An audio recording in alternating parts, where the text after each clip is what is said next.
How about resource use? The majority of diplomats use resources, but the majority use them for 5 questions or less. So people tend to use this on things that they don't know as well. And here's a list of the things that they use. Up to date was the most common resource used. Government sites, search engines, professional association sites, and textbooks were the ones that were most commonly used. So did you learn anything from this? I mean, if we're going to have this as a learning mission as well as a test, did people learn from this? Did you learn, refresh, or enhance your medical knowledge using MoCaPeds during this pilot phase? This number, pretty impressive, at least these thousands that answered. The answer was yes, they did. Were you able to apply anything that you learned to what you're doing in your practice? Again, it's key that you learn something, but can we actually carry this through?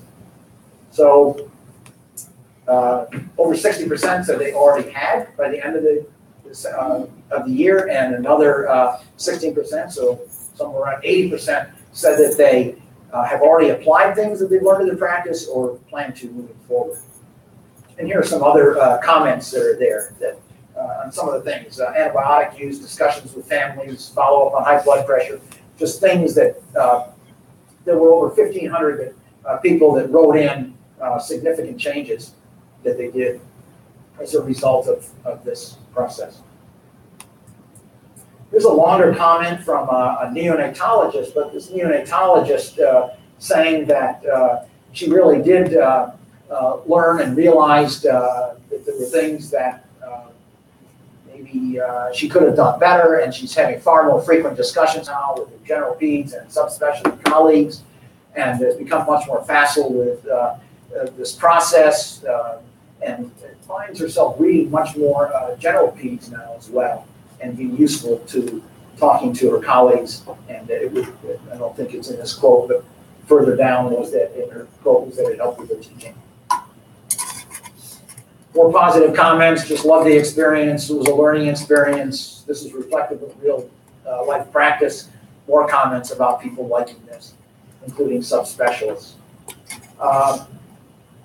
I've obviously picked some of the quotes, but this isn't cherry picking on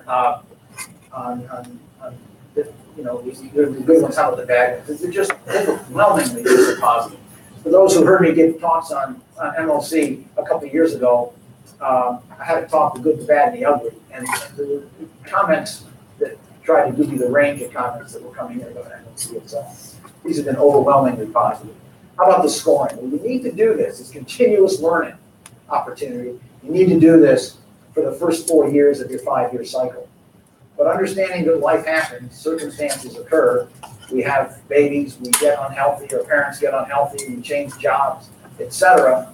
The board will drop the lowest 4 quarters of performance at the end of the year. And so at the end of year 4 season. So quick math would tell you that you would know by the end of year 3 whether you're passing. You don't have to do the 5th year, and if you passed the first 3 years, you really don't have to do any more after that. You get 2 years off. However, the good percentage of people who took this in MoCaPeds indicated that they would like to continue this in those last 2 years just as a learning experience without having the responsibility or even a little bit of anxiety of having to pass during that time. Based on the 2017 pilot, what are the chances that you'll pass this? They're higher than the proctor exam. They're over 90. They will be over 95%. So what are your options? Well, beginning in 2019, your options will be MoCaPeds, and that's the default with enrollment. There's no additional fees for that, and you can earn Part 2 points as well because it's a learning experience. You get Part 2 and Part 4 points. You can still do the proctor exam. That's an option.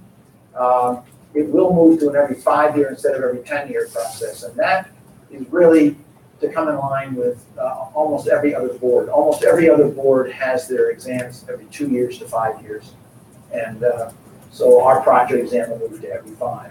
The indications are there will not be many people who will do that, but it will be available. There is a small additional fee that doesn't go to the board that covers the seat fee for going to Prometrics or whatever site you go to for the proctor exam.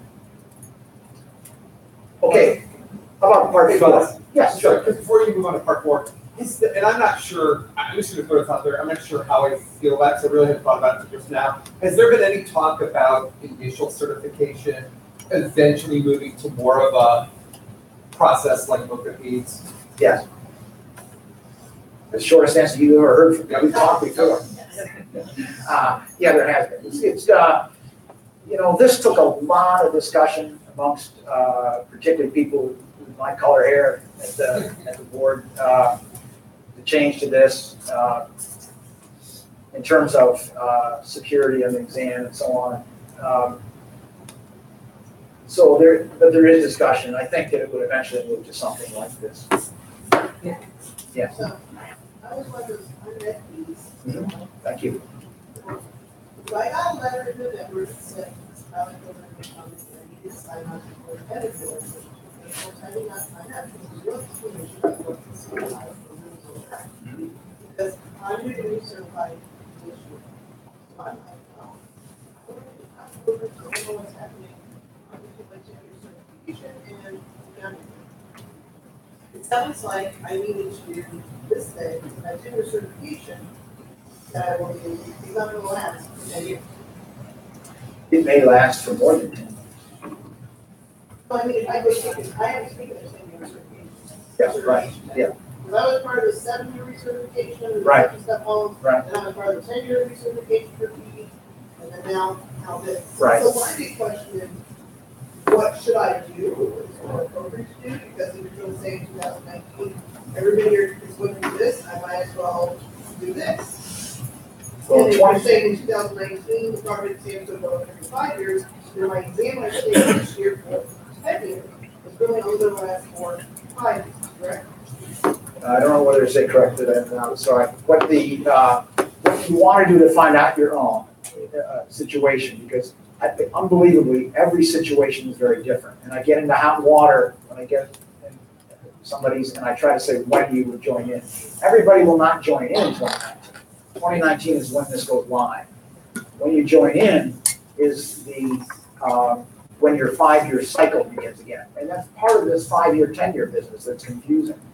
So it depends on when your 5-year cycle begins, on when you would be due to do that. If you're due this year in 2018, Yes. you're due in 2018. Do certification. Everything else has been done. Yeah. My 4, my 3, and everything else. So it's too late for you to join in on MOCA pilot for 2018. So you would need to do the Proctored exam. And if you call the board, they will tell you when you do that next. You probably have 10 years, okay? But probably is the word, okay? The board is not trying to make it difficult. It's trying to make it easy, but it's also trying to figure out how to wedge everybody into this at a time. So. Yes, it's clearly the letter I got says you have to sign up for the record. Now I thought that was. Well, I'm sorry to hear that. Everything that people bring up goes back to the board. I discussed every single comment that comes up. I did get something, but everybody didn't, obviously, so I'll try to find out. Yes? Many subspecialists also like to keep their general pediatrics certification as well, and then you're ending up taking 2 boards, 2 systems. Do you think in this new MOCA system, there might be a way to merge them to some extent where you get 2 general peds questions, 3 subspecialist questions, and you can get recertified in both as opposed to getting 10 questions every month and trying to double dip? Sure. So the answer is right now no, but the board is also looking at that. You know that you can combine the other activities.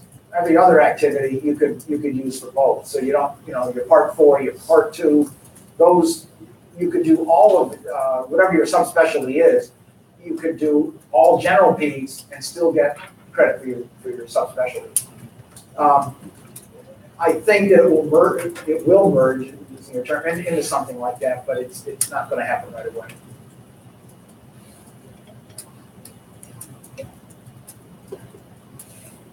Your comment is a good one, though. What the board has mostly focused on is saying, if if you just do your subspecialty, do you have to do your general peds to maintain that, as opposed to emerging? So that's a concept that I'll make sure is brought up. Thank you. Okay. Well, part 4. So everybody pretty much loves part 4. So I've left out again some of the words that are inserted in. But there's no evidence that this stuff improves care. It's a waste of time, etc. So what's new in this regard? So the ABP is trying to make every attempt to see that you get credit for the work that you're already doing in your offices or workplaces. The idea is, the attempt is to not have you doing extra work. The attempt is to say that many people, most people, are already doing something to improve what they're doing in their care, and that ought to be receiving credit. And the board is trying to make sure that that happens. There are modules from the ABP, from the AAP, from other sources that you can use for those who want to use those. Some people find them helpful. I think most people don't. Most people do those as a homework assignment at the end. They're scrambling. I got to get this done. I got to get my points. And I think that doesn't achieve anything at all. It just takes a lot of your time. It doesn't achieve anything. But it does achieve something when you take time to just get together with your group, with your staff, and just say, how are we doing? What might I do even better? How might I do that? Check it out. Let's read what we want done. I think I told Chris this last year, but maybe not. The project that we've done in my office, one of the things that we ran into was a simple thing, but it wasn't simple for patients or staff, and that was people scheduling sports physicals, camp physicals, a week before. If my child's going to camp tomorrow and they need a physical, can Dr. Land see them? Staff were upset, I would come in early, I'd stay late, I'd work through lunch, and still we couldn't handle everybody. There's just too many of those. So they head off to get immediate care service. And then we call them in a couple months and say, you're due for a physical. They say, well, I've had my physical, I've had my exam. We really haven't. Yes, we have. But what somebody did was to have them turn their head sideways and cough or some such thing, and listen to see that their heart was beating. But they didn't ask them about contraception. They didn't ask them about their behavioral mental health, the issues that are going on in life, the things that we, as pediatricians, pride ourselves in doing a little different. Bullying, you guys have done some great stuff on bullying, health, wellness, I've seen. Just terrific stuff that I've read about.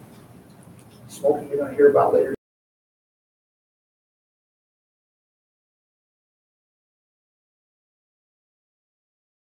Took a red sticker. This was done electronically, but you could do it on a paper chart. Just took a red sticker and got those people who had called in late, called in 2 weeks or less before those were due. We then had the staff call those people 3 months before the next year was due, and see whether we made progress or not for those people, and then did it one more time. Very simple.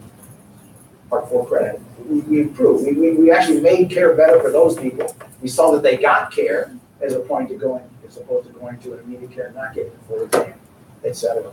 It doesn't have to be difficult. So what are some Part 4 pathways that you can use? Because a significant number of diplomates now, about 45% in 2016, started receiving Part 4 credit for activities initiated by them as individuals, teams, networks, or institutions, and not with modules. It's a kind of wonderful opportunity here as I read about and talk to Dr. Murray about things available to you here in Ohio. But here are some examples of those pathways. Patient-centered medical home. You can get all the points you need for patient-centered medical home.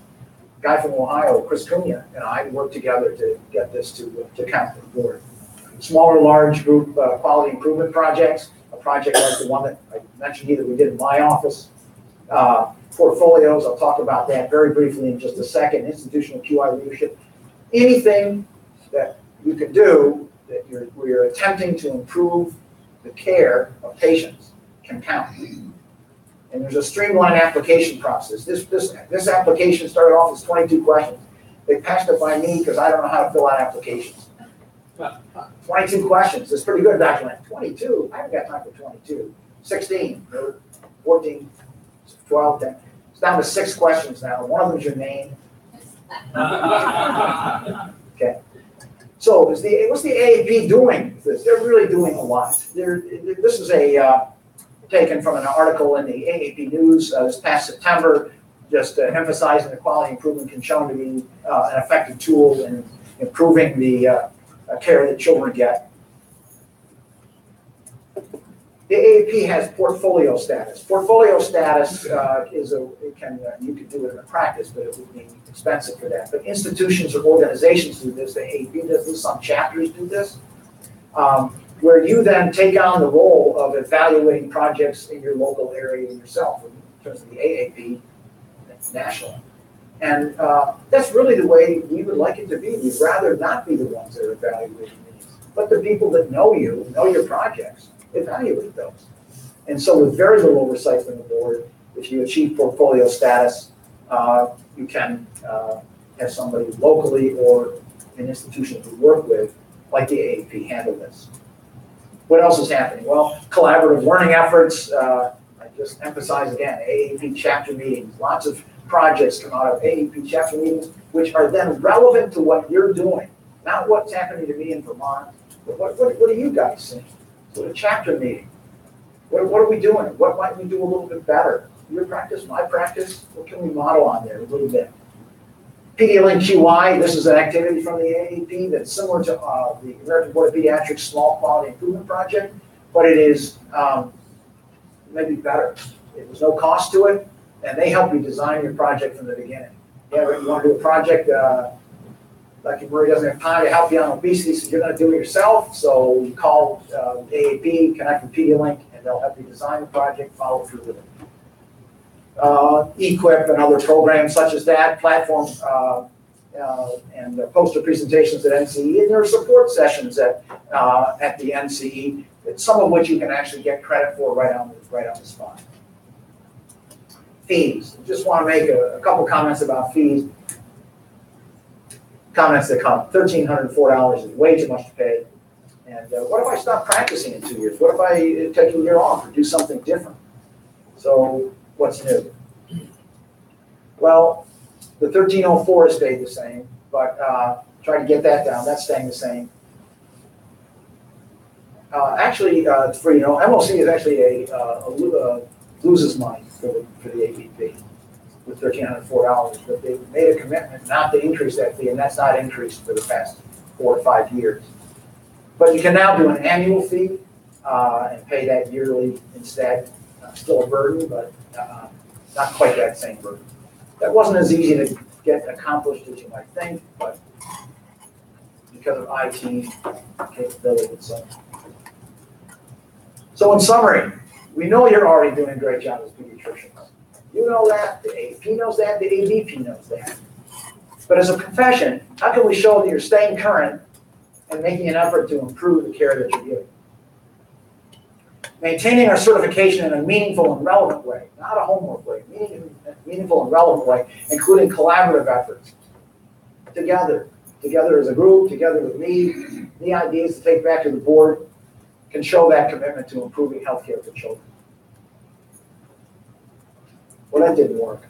Chris, you know how long I worked on that slide? It's supposed to say why MOC is doing it, but in any event, thank you very much for your attention. I look forward to your ideas and questions and comments. Thanks a lot. As the questions start, I did pass around a file card. If anybody didn't get one, let me know. If you have more than one question, if you don't get your questions asked or answered fully, or if there's something you don't feel comfortable asking, I hope you feel comfortable asking anything, but if you don't, then write them down and I'll send them back in to Elizabeth and to Bob, and they'll send out an email for you. Yes? I'm sure you get this question a lot, but Can we use the mic? I can speak loudly. I'm sure you get this question a lot, but why is the exam portion and MOC so expensive? It feels as if we are with institutions or even as primary care physicians, I mean, it comes out of pocket to pay for this, and it seems like it's a pretty extensive cost, not only in my time to put in to do the work, but then also out of pocket for finances. So, very fair question. So everybody can hear the question, or ask the question as well yourself. So the cost. So if anything sounds defensive here, tell me to calm down. I don't mean to be defensive. I'm going to give you the information I have because of the same questions that I asked as well. And first of all, the board does more than just do the certification exam, right? It does the certification exam, but it does 15 certification exams. It does 15 MLC exams. It does 15 in-training exams. It evaluates those in-training exams. Does work with standard setting and regulatory process with the ACGME and with the Residency Review Committee. Does psychometrics to make sure that these work well. As I said, the $1,304, and I'm not saying that that's not a lot. I think it is, especially when I wrote that out in December, because I was told, well, Phil, congratulations, you're now recertified, and if you send us this check, then you can remain certified next month. So, and that's the time you're trying to rule something for your office staff, for your family, for your friends, and here's the $1,304. But that loses money for the board. The board, that's paid for partly through the certification process. And as general pediatricians, we're paying a little bit more than our share. We're paying for some of the subspecialties. Why would we do that? We do that because, at least as a profession, the decision has been made that we need, for example, rheumatologists. We need those people. There's only 20 of those people that certify each year. So if those people needed to pay pro rata, they needed to pay their part. They would be paying $12,000 or something, $15,000 for their exams. So it's divided up that way. The cost, this is unbelievable, but the cost per question, to write a question through all the medical boards is about $3,000 per question. That's not what the ABP is. The ABP is lower than that. But it's an expensive process to go through all this vetting that Chris asked about. They're not all good questions. There's an attempt to make them all be good questions in a good way and be fair. The attempt is to be fair to people.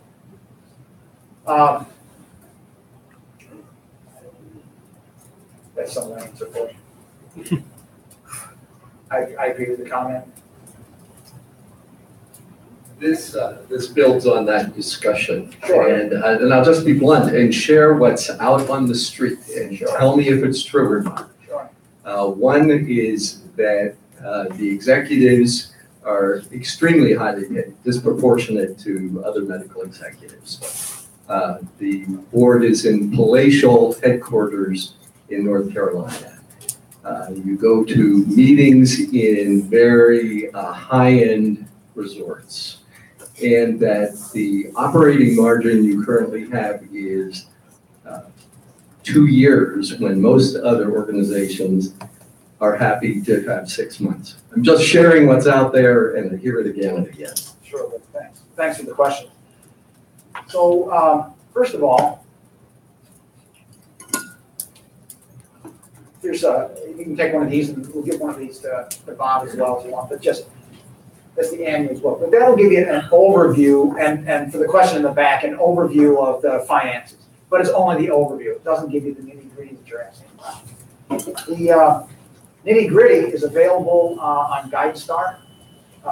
You can just Google GuideStar, look up ADP, and the ADP is the most transparent of any of the boards. It gets their GuideStar rating as the most transparent.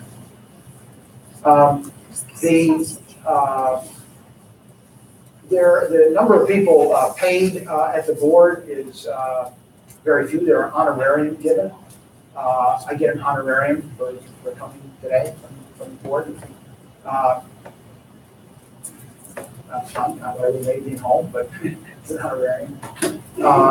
But the vast majority of the work is done by court volunteers, but volunteers do get, in most instances, get come up to the board, you can have it honorarium, you make more being home. But the executives, some of the information out there is not correct. A lot of it is based on the previous president, CEO. And a lot of that is based on numbers are out there that are astronomical.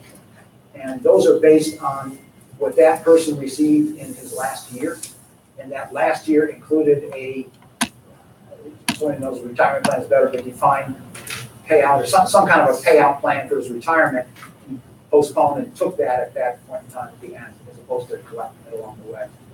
There's different types of plans. So that was much more than just his salary included there. The current CEO I helped recruit when I was chair of the board. He came at a salary that was less than the previous person had made. He came at a salary that was less than he was making as a professor at Johns Hopkins in critical care. He took a salary cut to come. He has refused to take, even though the board of directors has authorized or has recommended pay raises for him each year, just even with standard of living and a little bit. He's refused to take any raise since he's been there. His salary is based on what an outside agency declared was an appropriate salary for him, but he took the low end of that. It was based on the mid-range of private school deans, I think. He said he didn't want that, but it's public school deans, which was less.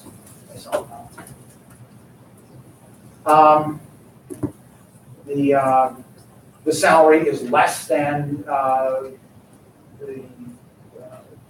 CEO for the ABMS, for the whole organization boards. It's less than, I think, almost any other specialty boards.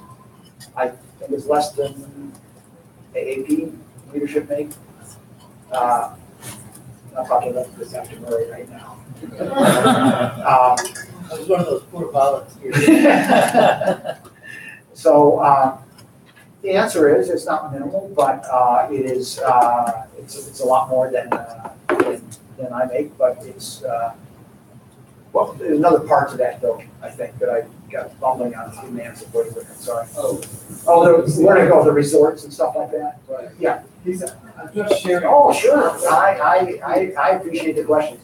So in fact, the board did try to reward, before they gave honorariums, they tried to reward people who wrote the questions and so on by having one meeting in their cycle on the board. It used to be that you would come and have a certain number of years of question writing committees and so on. They would try to reward you. Chris, you're on that committee. So one time, no, you're not. Awesome. Not very far these days. And they would try to reward them by having them at a nice place. So they would go to go to a place like Kiawah Island, a really expensive place, but they would go off season. It would be negotiated so that they would go when the weather wasn't great there, but they could get a little rain. But that was an attempt to try to do something for these people who worked very hard and volunteered. With the new CEO in place, ain't gonna happen.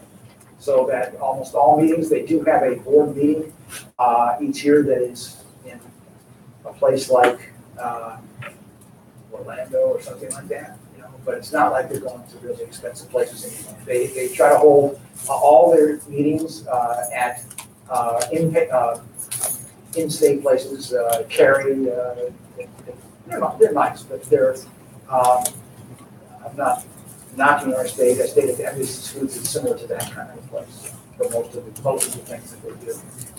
They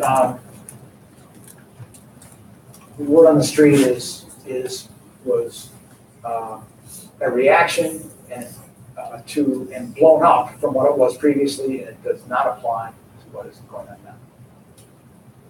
Did I answer most of it? I hope. The other one was the operating.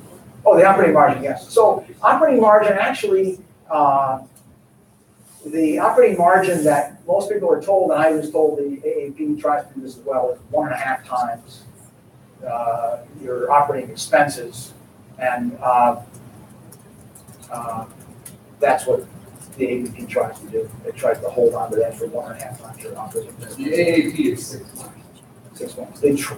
That's what they are. That's not what they want to be. And as you know, there was some issues. So, yes. Just curious, I know Chris kind of asked this question a little earlier, but so I don't understand why the AVP doesn't lean on the AAP's committee structure to write more of the questions. I've been on the injury committee, or I was, for years and years. We've written over 5 or 6 letters to the AVP saying, we've seen some of the questions, they don't hit upon priorities that we think are important, and some of the questions aren't in the way that we think they should be. We've offered to write the questions, and we never even get responses back as to, thank you, we'd love to lean on you, you should really be doing it. So I don't understand why the subspecialists that are the experts that are on the committees and sections of the AAP aren't leaned upon more to write some of these questions. I'll take it back. Yeah, because I'm also thinking about all the questions. We've got 260 questions answered out of the AAP. If you're saying we get full part 2, why doesn't maybe the questions are people asking those? But you got a whole other group of people making those questions. Good point. It's always been confusing to me, you know, I know they're totally separate organizations, but why there doesn't seem to be as much cooperation in this. Like, we pay pretty good dues for AAP also. Yeah. Well, I paid more than the $275 per year. I could pay less as a senior now, but I supported the AAP and worked on committees and appreciate what they've done. What's the considered the senior age? I didn't know there was. Well, no, some of us will. Yeah. No, I was not aware that there was. Oh, I'm over 70, so We don't want you to know. And I had another comment, I'm sorry, about one of the other things. Working together. I mean, I get together with the AAP leadership twice a year myself. And so these are things I'll bring up with them as well. I'll meet with them in Toronto, not with all the leadership, but with some of the leadership plus the quality improvement people to talk about things that we can do together. I think that costs as much. We're doing something for nothing. Why? Do you guys really have to charge for it? We'll ask them. Well, we'll work on it.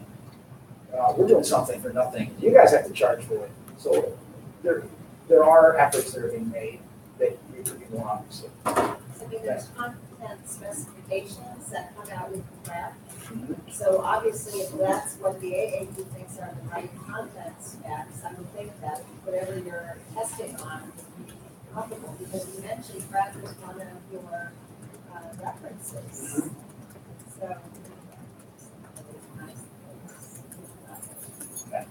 There is, but it needs to be more, obviously. It needs to be more. Thank you. Yes. The Ohio Medical Association is leading the charge to make it illegal to have a board certification requirement for medical staff. And same thing for MOC requirement. We're against that, so are most of the other specialty organizations in Ohio. Are there any states where a similar thing has occurred and actually passed, and it's kind of the Wild West where board certification isn't a requirement to be on to practice medicine? Yeah, there are 13 states that have gone through this, and most of them have either dropped it completely or tabled it. I think that Oklahoma passed, and I think one other one passed it. Oklahoma went through, well, I don't know if anybody watched those hearings. They were pretty brutal about the comments that were made, not just about MLC, but about the need for learning. So, to answer your question, I'm not certain, but in there were 13 states that brought this up in front of the legislatures, and almost all of them had postponed it or dropped it. But I think there are two, in Oklahoma one. Did you know the other one? Becky, yeah? I can't remember, I think there was three. Were there three? Yeah, sorry. So thanks. What do you think about that? What do you say? You said the group, as a group you're against it. What are your thoughts? My concern is I sit on the credentialing committee of my hospital, and I would be terrified to, let's say Oklahoma, you're not board certified, you know, you aren't doing any MOC. I don't think we, how can we let you on our medical? How can we, I mean, we're not, it isn't perfect, but it's better than nothing. Yeah, absolutely is. And the thing that, I'm talking personally now, not just as an ABP guy, I mean, I think that, we have been privileged to have self-regulation.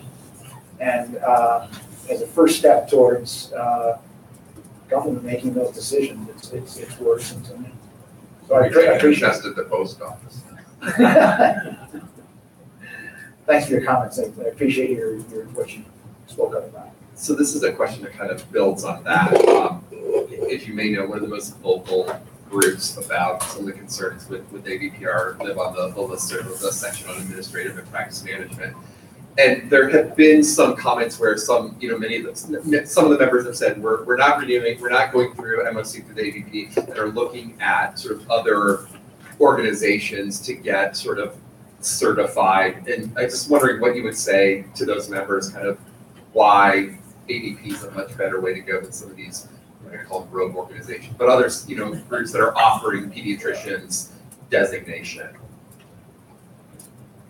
Sure. Well, I go back, Chris, to the idea that we want to have, I think, as a profession, we want to have, and I want to keep telling you, I'm a guy in the trenches, okay?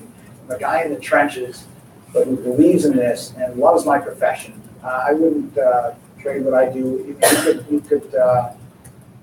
You could say I could play center field for the Red Sox. I'd say, no, I'd rather do this. But see how to answer this for you. I think that say again what you want to do. Well, I've seen on the listserv that there are, and I don't know a lot about it because I have no interest in learning about them, but there are some other groups that can give you not board certification, but some sort of credentialing. Yeah, most of them are not offering certification, right? They say they're not trying to take over certification, but they are an option for ongoing certification. So if you look at what those things, read in detail what you have to do. They're pretty inviting, I mean, one of them you pay $50 a year. You don't have to do anything. One of them you have to do 50 hours or a certain number of hours. You were nodding there, but a certain number of hours of CME over 3 years. Same thing as your licensure.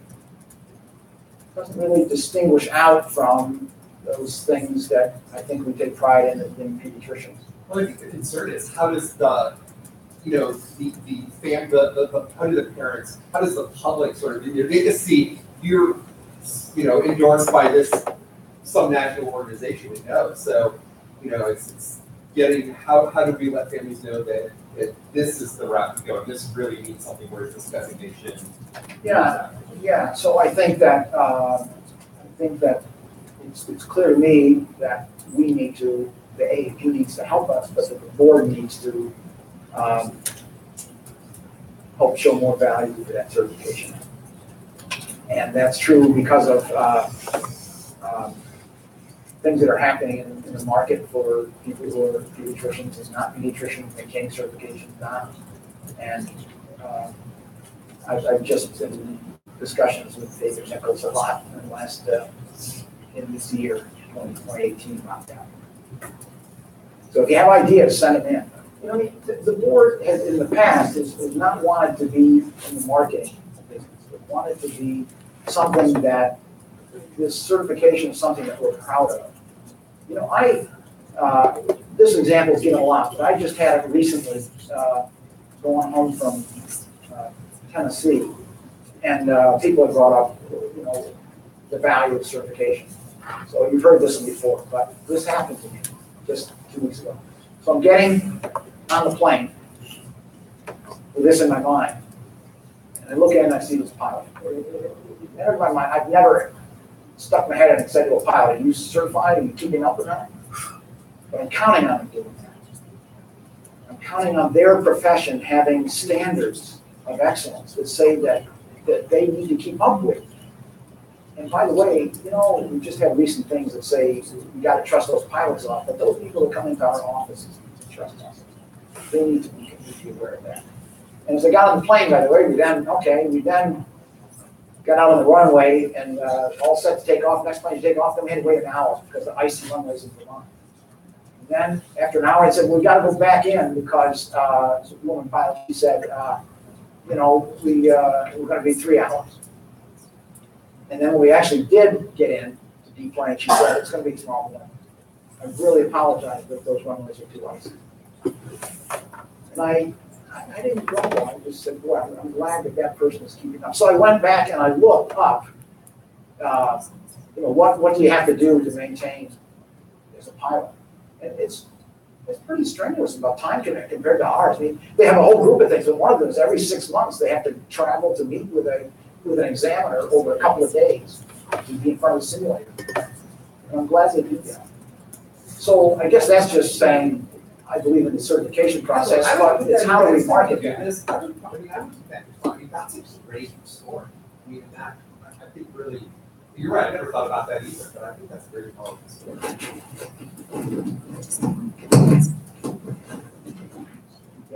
Yeah, good question for you. Is a process or Mocha-Peds, is that more expensive or less expensive than Show people that. the center testing that's performed now?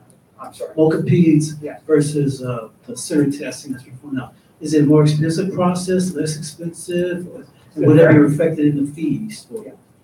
It's very expensive for the board to produce, but from your standpoint, it will not cost anything different.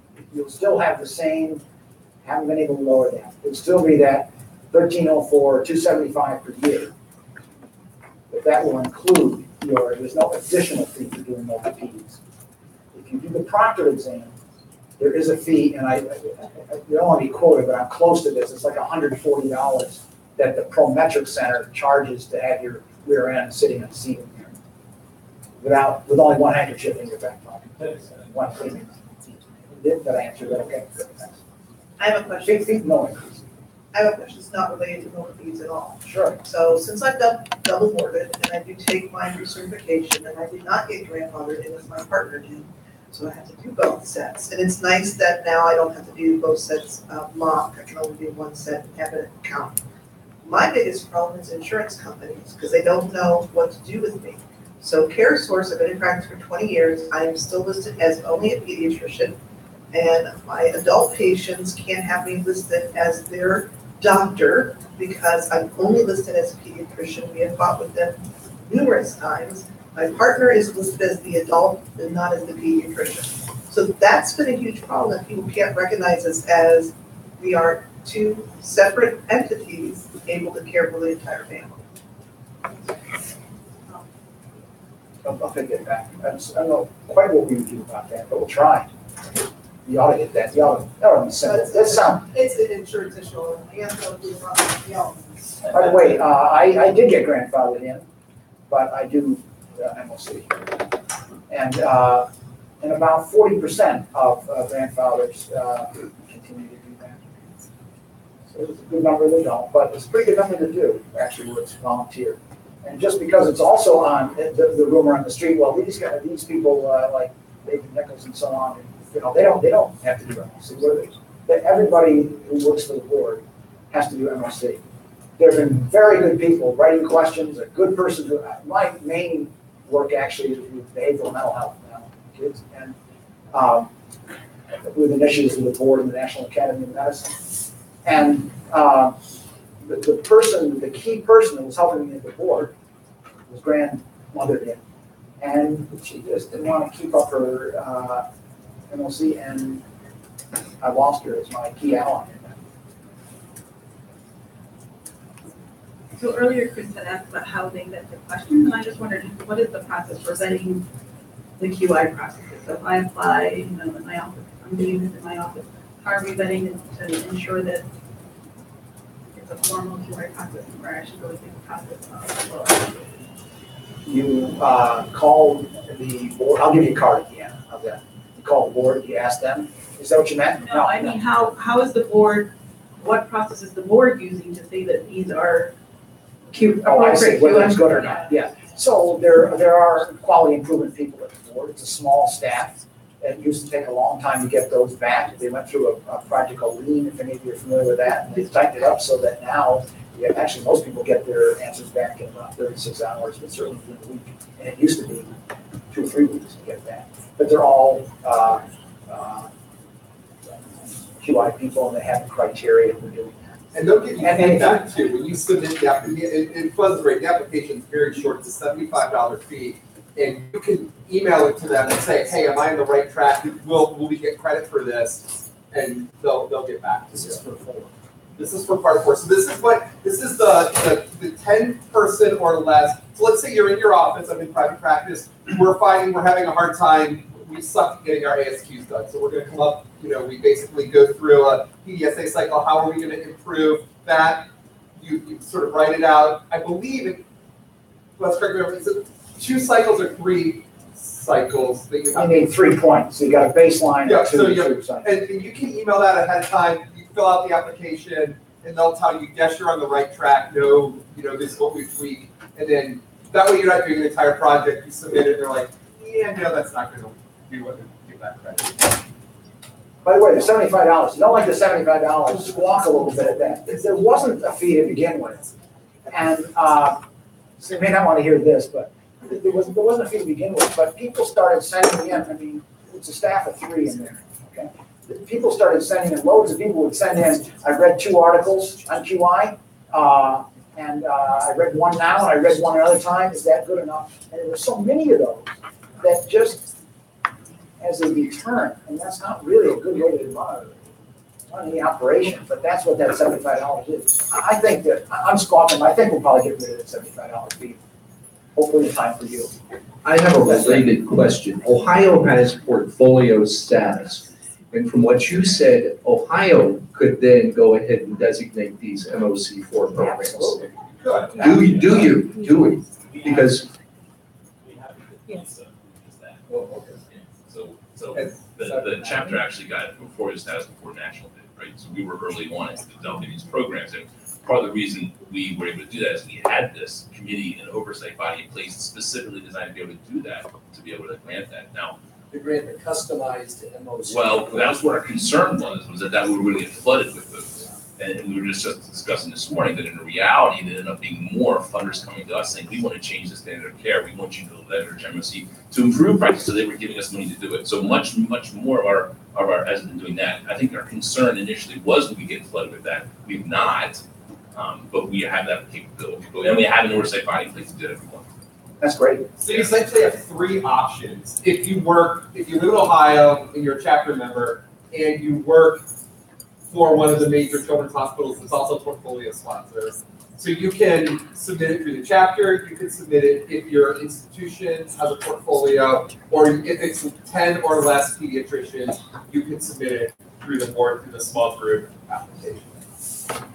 I have a quick question about, Sure. you mentioned that in the MOC, the MOCA PEDS, that there's going to be an emphasis on sort of integrating new knowledge. And I know you meant in terms of guidelines and stuff, but sort of a philosophical question in terms of, does the board see and recognize its role in driving the standard of care, in the sense that with the new recognition of the social determinants of health and the mental health issues concerns, we're talking about that much more in terms of gaps of care and being able to meet that care.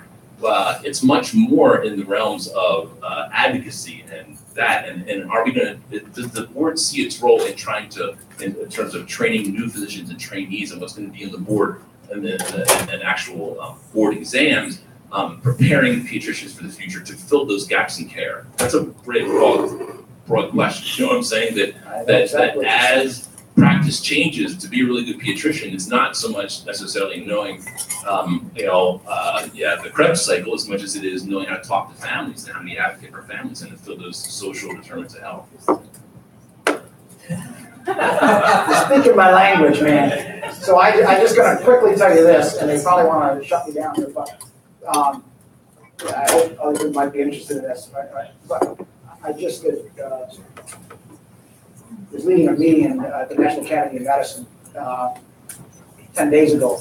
And the idea was to bring it's one of the drivers for the behavioral mental health stuff, which I know is according to what you do. But the idea was to bring together dyads of the department chairmen and program directors. And we tried to get a third, small, medium, large programs. We wanted to get a dozen, we had 13. They came eagerly. And then we brought in all the other pediatric organizations you can think of, AAP, ACG, et cetera. And then we brought in payers, funders, Blue Cross Blue Shield, Medicaid, parents coming in, tell stories and listen, trainees. And everybody that invited to this, everybody had to make the commitment ahead of time that they would make a commitment at this meeting, okay, to make a change. And the goal is, you can hear it now, is to make behavioral mental health. So it's just taking that aspect, not all the other issues that we need to deal with, but to me that's. So to embed that into every experience that a trainee has during their residency. So you go to the emergency department, you have someone there that's teaching you about mental health, talking to patients, doing things. Somebody came with a broken arm. Maybe they fell off the slide, but maybe it was a parent, all the things you want to know. And but maybe they were bullied, et cetera. So that was the goal of that. So I'm just saying, yes, the board is doing things. That was something that they allowed me to do. And we're going to keep pushing on it. Thanks for your question. Thanks for what you do. Thanks for what everybody does. Can I go on, or is there people? I'm sort of off stage, right? Yes, are we on a I think we can do about 5 more minutes. 5 more minutes? Anybody got burning questions? Everybody need a bathroom break? Scared the nervousness out of you? This is, we can bring it down a little, not as serious, but with regard to the MOCA testing, some of us have a little test anxiety. Yes. Did you get any feel for what people felt about taking it at home? Was it a reduced test anxiety? You know, with that time limit of 5 minutes, was that doable, or did it cause some people to cave and panic? Yeah, most people had much reduced anxiety versus the proctor exam. You know, there are some of us who are going to have anxiety. Almost everybody has some anxiety in a test, no matter what the situation is. But there was a lot less with the MOCA PEDS. Some of those people wrote that they had test anxiety and they would really like to have more than 5 minutes on a question. And that's being looked at. How can we do that? Right now, the reason for more than limiting to 5 minutes is really 2. And the main one is because the board still has some feeling for this needing to be secure and individual. You're answering it for you. That 5 minutes keeps you from bringing it to the AAP meeting and, you know, answering it.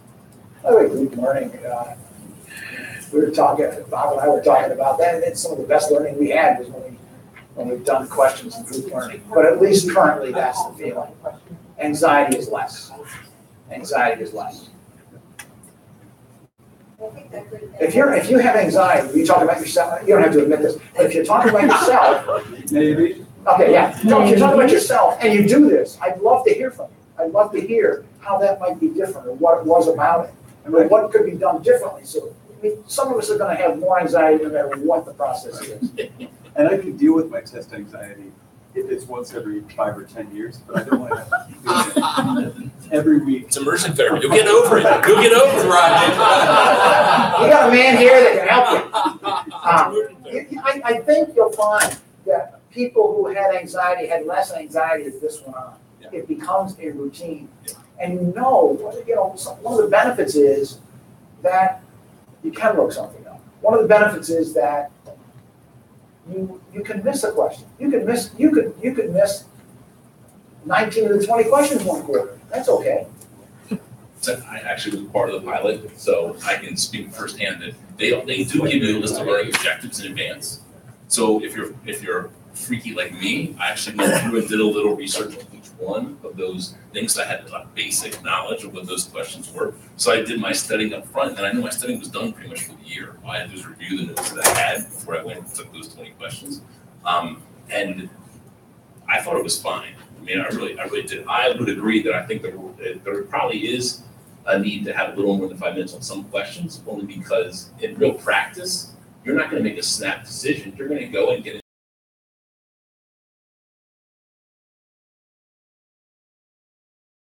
practice. I'm not just gonna wing it. That's what I mean. I can take my time and get an answer.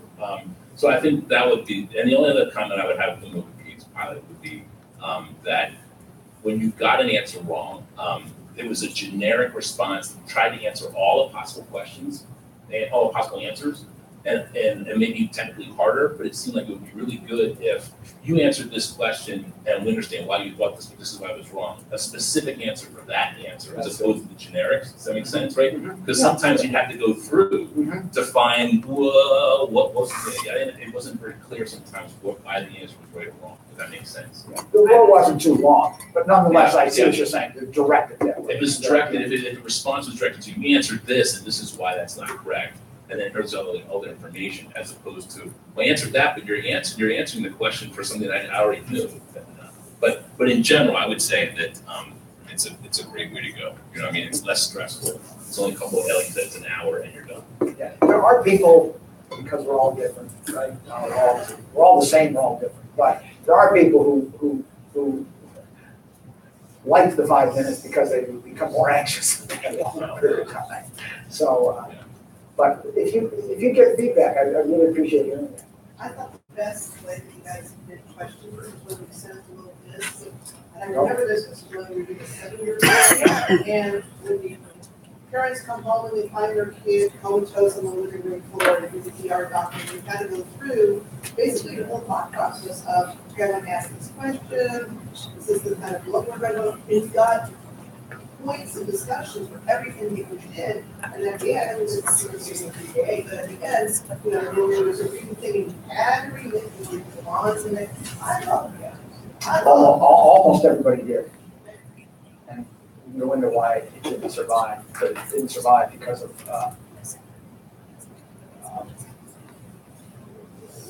people are going to cheat no matter what the system is, right?